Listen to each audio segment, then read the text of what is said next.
بسم اللہ الرحمن الرحیم۔ السلام علیکم۔ خزانے کی تلاش میں آپ سب کو خوش آمدید۔ امید ہے آپ سب خیریت سے ہوں گے۔ چلیے وہیں سے سلسلہ شروع کرتے ہیں جہاں سے منقطع ہوا تھا۔ چلتے ہیں آج کی نئی قسط کی طرف، لیکن سب سے پہلے سمجھداروں کے لیے ایک اشارہ اور ایک یاد دہانی۔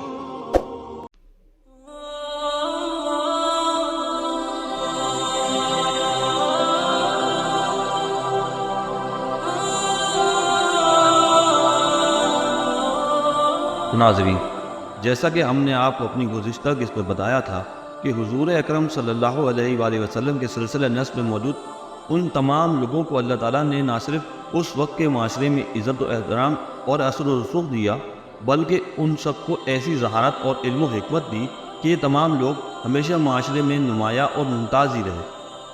پر یہاں ہم آپ صلی اللہ علیہ وسلم کے پردادا یعنی ہاشم سے سلسلہ شروع کریں گے۔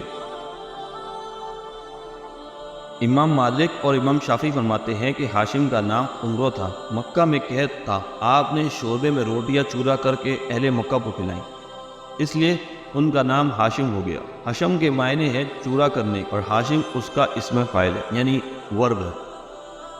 اور ناظرین، ایک مرتبہ نہیں بلکہ بار بار اہل مکہ کو اسی طرح سے کھلایا۔ نہایت سخی تھے، دسترخوان بہت وسیع تھا، ہر مسافر اور مقیم کے لیے ان کا دسترخوان حاضر تھا۔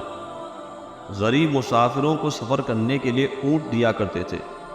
نہایت حسین و جمیل تھے، نور نبوت آپ کی پیشانی پر چمکتا تھا۔ بنی اسرائیل کے علماء جب آپ کو دیکھتے تو سجدے میں گرتے اور آپ کے ہاتھوں کو بوسہ دیتے۔ قبائل عرب اور علماء بنی اسرائیل آپ سے شادی کے لیے خود اپنی لڑکیوں کے رشتے پیش کرتے تھے، حتیٰ کہ ایک مرتبہ ہرقل شاہ روم نے آپ کو خط لکھا کہ مجھ کو آپ کی فراخ دلی کی اطلاع پہنچی ہے، میں اپنی شہزادی کو جو حسن جمال میں اپنا ثانی نہیں رکھتی اس کی شادی آپ سے کرنا چاہتا ہوں، آپ یہاں پر آ جائیں تاکہ آپ سے شہزادی کی شادی کر دوں۔ آپ نے شہزادی سے شادی سے انکار کر دیا۔ شاہ روم کا مقصد اصلی یہ تھا کہ وہ نور نبوت جو آپ کی پیشانی پر چمک رہا ہے اس کو اپنے گھرانے میں منتقل کر لے۔ آپ ہی نے سب سے پہلے قریش میں یہ طریقہ جاری کیا کہ سال میں 2 مرتبہ تجارت کے لیے قافلے روانہ ہوں گے، موسم گرما میں شام کی طرف اور موسم سرما میں یمن کی طرف۔ اسی طریقے کے مطابق ہر موسم میں قافلہ روانہ ہوتے۔ ایک قافلہ حالات اور موسموں کی سختی برداشت کرتے ہوئے موسم سرما میں یمن اور حبشہ تک پہنچتا، جہاں نجاشی شاہ حبشہ آپ کی بہت عزت و اکرام کرتا، اور موسم گرما میں شام اور غزہ اور انقرہ یعنی انگورا جو اس وقت قیصر روم کی سلطنت میں شامل تھا تک پہنچتا۔ قیصر روم بھی آپ کے ساتھ نہایت احترام کے ساتھ پیش آتا اور تحائف پیش کرتا۔ اس کے علاوہ آپ نے حکومت یمن اور حکومت روم سے قریش کے کاروان تجارت کی حمایت اور حفاظت کا حکم حاصل کیا۔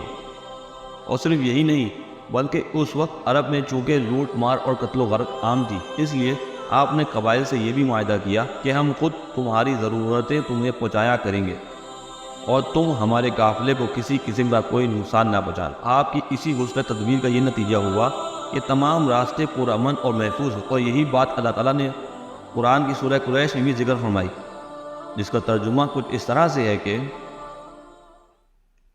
چونکہ قریش اللہ کی رحمت سے موسم سرما و گرما کے سفر کے عادی ہو گئے، اس لیے ان کو نعمت کے شکریہ میں اس خدا کی عبادت کرنی چاہیے جو اس گھر کا مالک ہے، اور اس نے ان کو بھوک سے کھانے کو دیا اور خوف سے امن دیا۔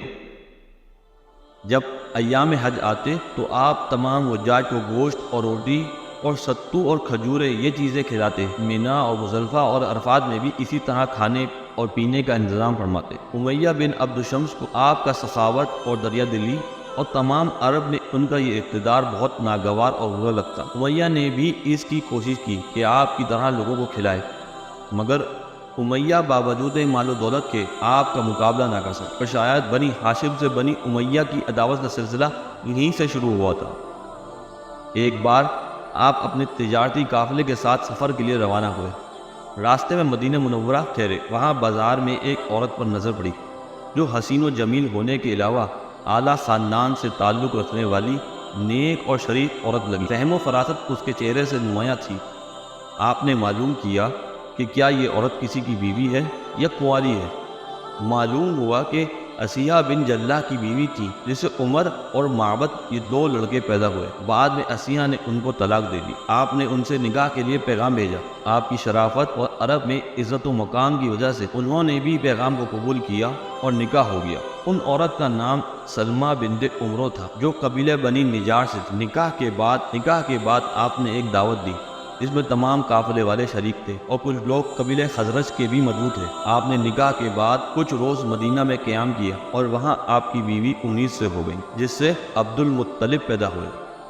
جس وقت پیدا ہوئے تو سر میں ایک بال سفید تھا، اس لیے شیبہ نام رکھا گیا۔ آپ قافلے کے ساتھ غزہ کی جانب روانہ ہوئے۔ غزہ پہنچ کر آپ کا انتقال ہو گیا اور تاریخ دانوں کے مطابق آپ وہیں مدفون ہوئے۔ ناظرین، فی الحال آج کے لیے بس اتنا ہی۔ اگر آج کی قسط آپ کو پسند آئی ہو تو لازمی لائک ضرور کیجیے گا۔ ہمارے ساتھ جڑے رہنے کے لیے اور حضور اکرم صلی اللہ علیہ وآلہ وسلم کی زندگی کے بارے میں مزید جاننے کے لیے چینل کو لازمی سبسکرائب بھی کیجیے اور اپنے پیاروں سے بھی لازمی شیئر کیجیے۔ انشاءاللہ تعالیٰ ملتے ہیں اگلی قسط میں۔ جب تک اپنا بہت سارا خیال رکھیے گا۔ اللہ حافظ۔